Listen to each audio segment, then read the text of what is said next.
नमस्कार दोस्तों, आप सभी का मेरे YouTube चैनल पर बहुत बहुत स्वागत है। मैं निशा चौधरी लेकर आई हूँ एक और नया टॉपिक जो कि है हमारा नृत्य। इससे पहले हम भारत की नदियाँ और भारत के प्रमुख दर्रों के बारे में पढ़ चुके हैं और नदियों से रिलेटेड कुछ इंपॉर्टेंट क्वेश्चंस भी हमने कर रखे हैं। तो चलिए शुरू करते हैं आज की वीडियो। तो सबसे पहले हम बात करेंगे भारत के प्रमुख शास्त्रीय एवं लोक नृत्य की। तो सबसे पहले आज हम बात करने वाले हैं इस वीडियो में भारत के प्रमुख शास्त्रीय नृत्यों के बारे में। यानी कि आज हम इस वीडियो में क्लासिक नृत्य के बारे में यानी क्लासिक डांस के बारे में बात करेंगे। शास्त्रीय नृत्यों की बात की जाए तो भारत में प्रमुख 7 नृत्य थे, लेकिन अब एक 8वां नृत्य भी जोड़ दिया गया है जो कि है सतरिया, और वो कहाँ का है? असम का, और इसे 2000 में जोड़ा गया है। ठीक है, तो सबसे पहले नंबर वाइज हम बात कर लेते हैं। सबसे पहले आता है हमारा भरतनाट्यम। जो भरतनाट्यम है वो तमिलनाडु से लिया गया है, और कथक जो कहाँ होता है? उत्तर भारत में यानी कि उत्तर प्रदेश में। कुचिपुड़ी आंध्र प्रदेश में, मोहिनीअट्टम केरल में, कथकली केरल में, और मणिपुरी होता है हमारा मणिपुर में, और ओडिसी होता है हमारा उड़ीसा में, और सबसे लास्ट हमारा जो सतरिया जिसे 2000 में जोड़ा गया है वो होता है असम में, और इसे कब जोड़ा गया था? 2000 ईस्वी में। ठीक है, तो आपको ये तो याद हो जाएंगे जो सतरिया है, क्योंकि इसे अभी जोड़ा गया रिसेंटली, तो आपको ये याद हो जाएगा कि ये कहाँ का है? असम का। उड़ीसी से उड़ीसा याद हो जाएगा, मणिपुरी से मणिपुर याद हो जाएगा, और कुचिपुड़ी से याद हो जाएगा आंध्र प्रदेश। लेकिन इसमें जो कन्फ्यूजन होता है वो हमारे कथक और कथकली में मोस्टली कन्फ्यूजन हो जाता है कि कथक कहाँ का और कथकली।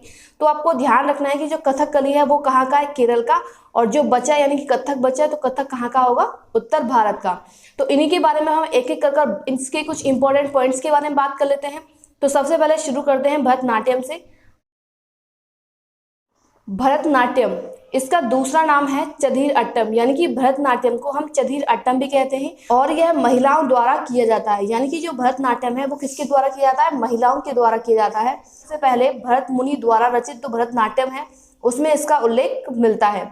यह भारत का सबसे प्राचीन शास्त्रीय नृत्य है, और नृत्य जो है वो अभिनय के साथ किया जाता है। सबसे पहले अस्तित्व में जो नृत्य आया था वो कौन सा था? हमारा भरतनाट्यम भी था, और कहाँ का है ये? हमने पढ़ा था तमिलनाडु का। भरतनाट्यम कहाँ का है? तमिलनाडु का। उसके बाद नेक्स्ट हम बात कर लेते हैं वर्तमान में इसके कुछ नृत्यांगनाएं हैं। तो सबसे पहले इसकी है यामिनी कृष्णमूर्ति, सेकंड हम बात कर लेते हैं टी वाला सरस्वती, और थर्ड है सोनल मानसिंह। यानी कि कुछ नृत्यांगनाएं हैं जो इस डांस को सर्वश्रेष्ठ करती हैं। ठीक है, नृत्य की बात करते हैं जो है हमारा कथकली। कथकली जो नृत्य है यह मर्दाना नृत्य है, और इसमें नृत्य के माध्यम से नाटक या कहानी को दर्शाया जाता है। यानी कि जो कथकली नृत्य है वो क्या है? एक मर्दाना नृत्य है, यानी कि मर्दों के द्वारा किया जाता है, और इसमें क्या है? नाटक या कहानी को दर्शाया जाता है। मैंने अभी बताया था जो कथकली है वो कहाँ पर किया जाता है, किस राज्य में किया जाता है? तो केरल में। कथकली केरल में। ठीक है, इसके कुछ नृत्यांगनाएं हैं। तो सबसे पहले है राम गोपाल, उसके बाद में उदय शंकर, थर्ड है हमारे कृष्ण कुट्टी, और कथकली के नृत्यांग है। ठीक है, नेक्स्ट बात करते हैं मोहिनी अट्टम की। जो मोहिनी अट्टम है वो कहाँ किया जाता है? केरल में, और यह केरल का सबसे प्राचीन नृत्य है। ठीक है, और यह महिलाओं यानी कि विशेषकर देवदासियों द्वारा किया जाता है। जो मोहिनी अट्टम है वो किसके द्वारा किया जाता है? देवदासियों के द्वारा।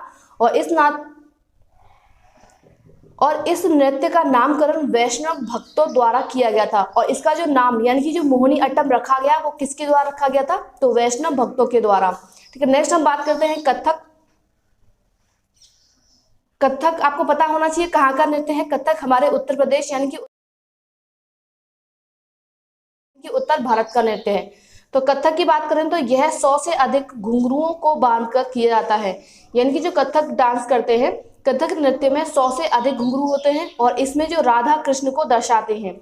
ठीक है, इसमें राधा कृष्ण को दर्शाया जाता है, और 100 से भी अधिक घुंघरू होते हैं। ठीक है, इसके प्रमुख नृत्यांग की बात करें तो विष्णु महाराज, पंडित बिंदादीन, और थर्ड है हमारे लक्षु महाराज। ठीक है, इसके कुछ नृत्यांग हैं यानी कि जो इस नृत्य को सिखाते हैं या करते हैं। ठीक है, नेक्स्ट हम बात कर लेते हैं। ये उत्तर भारत के 4 घरानों में सिखाया जाता है, जिसमें सबसे पहला है लखनऊ घराना, उसके बाद में रायगढ़ घराना, उसके बाद वाराणसी घराना, और उसके बाद में सबसे लास्ट है जयपुर घराना। यानी कि इन 4 घरानों में ये जो कथक है यानी कि जो हमारे उत्तर भारत में या उत्तर प्रदेश में किया जाता है इसको सिखाया जाता है। पढ़ते हैं नेक्स्ट नृत्य की ओर, जो कि है हमारा कुचिपुड़ी। जो कुचिपुड़ी है वो हमारे आंध्र प्रदेश का नृत्य है, यानी कि जो कुचिपुड़ी नृत्य है वो कहाँ किया जाता है, आंध्र प्रदेश में। इसकी बात करें कि जो कुचिपुड़ी है वो कृष्णा जिले का एक गांव है, यानी कि कुचिपुड़ी नामक एक गांव है जो कि आंध्र प्रदेश के कृष्णा जिले में पड़ता है, और जहाँ यह नृत्य जो है वो ब्राह्मण पुरुषों द्वारा किया जाता है। और इसकी कुछ नृत्यांगों की बात करें तो इसके नृत्यांग हैं बेमापति चिन्ना, यामिनी कृष्णमूर्ति, चिंता कृष्णमूर्ति और सीता रमैया। उसके बाद में हम आगे बढ़ते हैं अपने नेक्स्ट शास्त्रीय नृत्य की ओर, तो जो कि है हमारा ओडिसी।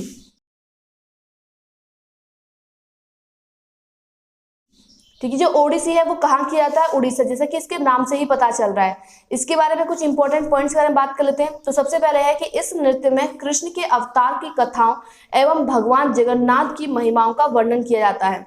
यानी कि जो ओडिसी नृत्य की बात करें तो जो ओडिसी नृत्य है इसमें हम कृष्ण के अवतार और जो भगवान जगन्नाथ है उनकी महिमाओं का वर्णन करते हैं, और यह सबसे पुराने जीवित नृत्यों में से है।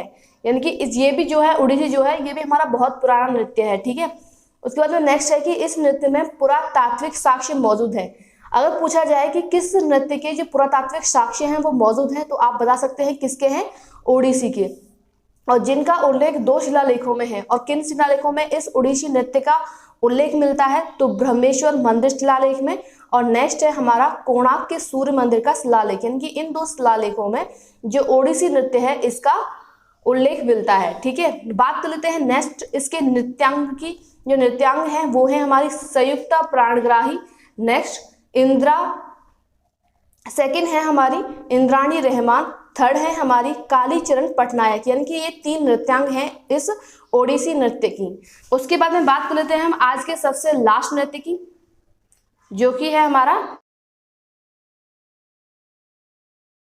मणिपुरी। मणिपुरी नृत्य की बात करते हैं तो यह मणिपुर में मैतेई जनजाति द्वारा शरीर की धीमी गति से किया जाता है।